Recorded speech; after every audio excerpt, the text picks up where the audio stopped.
स्वागत है आपका ब्रेक के बाद और एक अपडेट इस वक्त आपको दे दें। वाराणसी में कोरोना का आंकड़ा बढ़ रहा है। वाराणसी में कोरोना के 4 नए मरीज मिले हैं। 3 प्रवासियों में कोरोना की पुष्टि हो गई है। इस वक्त की बड़ी खबर वाराणसी से हम आपको बता रहे हैं, जहां कोरोना के 4 नए मरीज मिले हैं। 3 प्रवासियों में कोरोना की पुष्टि हुई है। तो लगातार प्रदेश में जो मामले बढ़ रहे हैं, वजह यही बताई जा रही है कि प्रवासियों के कारण यहां पर संक्रमित मामले बढ़ते जा रहे हैं। 4 नए मरीज हैं, जिनमें 3 प्रवासियों में कोरोना की पुष्टि हुई है। बड़ी खबर वाराणसी से।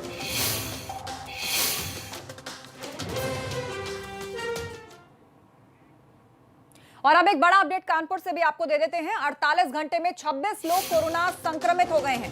जिले में मरीजों की तादाद अब 26 पहुंच चुकी है, जिनमें अब टोटल अगर बात की जाए तो 53 एक्टिव केसेस हैं। 301 मरीज डिस्चार्ज हो चुके हैं और कोरोना से अब तक 11 लोगों की मौत हो चुकी है।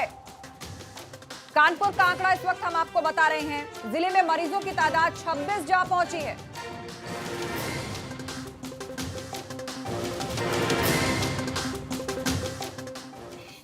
खबरों में आगे बढ़ते हैं। देहरादून में पानी भरने के विवाद में लाठी डंडे चले। पुलिस ने 6 लोगों को गिरफ्तार किया। पानी भरने को लेकर 2 पक्षों में खूनी संघर्ष हुआ। थाना राजपुर के कैनाल रोड का ये मामला है। देहरादून में पानी भरने के विवाद में 2 पक्षों में जबरदस्त झगड़ा हुआ। इतनी लड़ाई की नौबत लाठी डंडे एक दूसरे पर चलाने तक जा पहुंची। पुलिस ने 6 लोगों को इस मामले में गिरफ्तार किया है।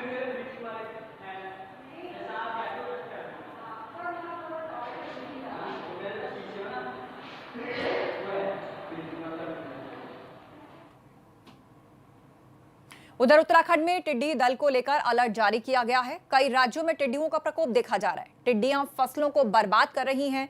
वहीं किसानों के सामने भी एक बड़ा संकट आकर खड़ा हो चुका है, जिसके चलते कृषि मंत्री सुबोध उनियाल ने कृषि विभाग के तमाम आला ऑफिसर्स के साथ बैठक कर अपने प्रदेश में एहतियात के तौर पर तमाम व्यवस्था को अलर्ट मोड पर रखने के निर्देश दिए हैं। साथ ही साथ कीटनाशक दवाइयों के छिड़काव और टिड्डियों से बचने के लिए तमाम व्यवस्थाओं को अलर्ट मोड में रखने के भी निर्देश कृषि मंत्री सुबोध उनियाल ने दिए हैं। राज्यों में टिड्डियों का आतंक देखा जा रहा है, जिसके चलते उत्तराखंड में भी अलर्ट जारी कर दिया गया है। मेरे साथ में है कृषि मंत्री सुबोध उनियाल जी, उन्हीं से बात करेंगे। सर, किस तरीके से अलर्ट आपने किया है? टिड्डियों का लगातार कई राज्यों में प्रकोप देखा जा रहा है, किस तरीके का अलर्ट है सर? तो इसके लिए हमने एडवाइजरी जारी की है।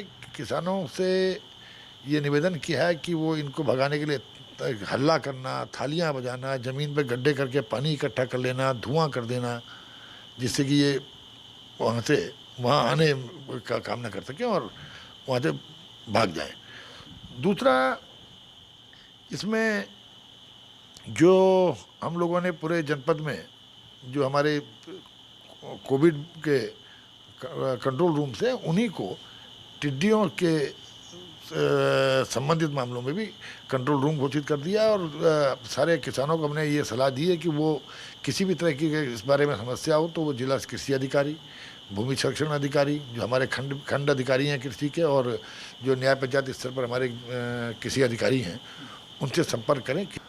सर, दूसरे जितने भी अलग अलग राज्य हैं वहाँ पर इनका प्रकोप देखा जा रहा है, तो ऐसे में हमारे यहाँ क्या व्यवस्थाएं हैं? कीटनाशक दवाइयों का छिड़काव या तमाम विशेष दवाइयाँ आपके माध्यम से व्यवस्था की जा रही है? दिशा निर्देश आपकी तरफ से इस मामले? मैंने आपको बताया नहीं, मैंने तत्काल निर्देश दे दिया है कि जो 2 हमको दवाइयाँ इसके स्प्रे के लिए चाहिए, उन दोनों को पर्याप्त मात्रा में उसकी उपलब्धता सुनिश्चित करने के निर्देश दे दिए गए हैं। और किसानों, क्योंकि हर किसान के पास हमारी स्प्रे मशीन होती है, और किसानों अगर ऐसी नौबत आती है तो किसानों को उपलब्ध करा करके ताकि उसका स्प्रे करके इससे बचाव किया जा सके। साफ तौर पर कृषि मंत्री सुबोध उनियाल जी भी यही मान रहे हैं कि अगर टिड्डियों की दस्तक उत्तराखंड में होती है तो चुनौती तो होगी ही सरकार के सामने, लेकिन जहां एक तरफ फसलों को टिड्डियां तबाह कर रही हैं, उसके कारण किसान लोग पूरी तरह से परेशान है और साथ ही साथ उत्तराखंड सरकार पूरी तरीके से अलर्ट मोड पर है। अपने सहयोगी कैमरामैन प्रमोद वाजपेयी के साथ विनोद कुमार, एबीपी गंगा, देहरादून। कोरोना के कारण इस बार मटकों की काफी डिमांड है। लोग फ्रिज का ठंडा पानी पीने से परहेज कर रहे हैं, लिहाजा मटकों की खूब बिक्री हो रही है।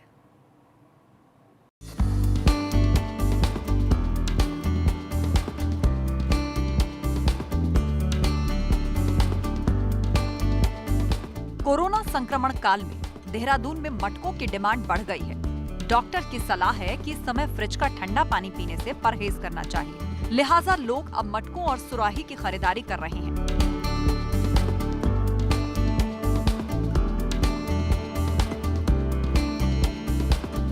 बाजार में स्टाइलिश मटकों की भरमार है। ग्राहकों को लुभाने के लिए मटकों को आकर्षक लुक दिया गया है। यही वजह है कि इस बार बाजार में मटके हाथों हाथ बिक रहे हैं। जो सिंपल मटके कम बिक रहे हैं और जो नल वाले मटकों की ज़्यादा डिमांड हो रही है। इस समय वो ख़त्म भी हो रखे हैं और आगे भी वो नल वाले ही ज़्यादा लोग पसंद कर रहे हैं। कोरोना की वजह से ज़्यादा डिमांड बढ़ी है मटकों की भी और नल वाले घड़ों की भी। पिछले सीजन की तुलना में इस बार मटकों की अच्छी खासी बिक्री हो रही है। लॉकडाउन की वजह से जहां अब तक इनका काम ठप था, तो अब इनकी चांदी हो रही है। ग्राहक बगैर मोल भाव किए ही मटका खरीद रहे हैं। फ्रिज का पानी तो आजकल बीमारी चल रही है कोरोना, इस वजह से लोग बहुत कम कर दिया है लोगों ने, क्योंकि मटका जो है मटके का पानी वो सही रहता है और ठंडा भी रहता है। आधुनिकता के दौर में भले ही इंसान फ्रिज के पानी को पसंद करने लगा हो, मगर जो बात मटके के पानी में है वो कहीं और नहीं है।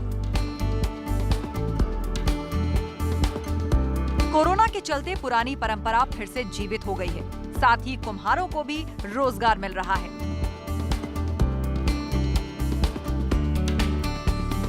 देहरादून से रवि कैंतुरा की रिपोर्ट, एबीपी गंगा। इस बुलेटिन में फिलहाल इतना ही, लेकिन आगे की खबरों के लिए आप जुड़े रहिए हमारे साथ।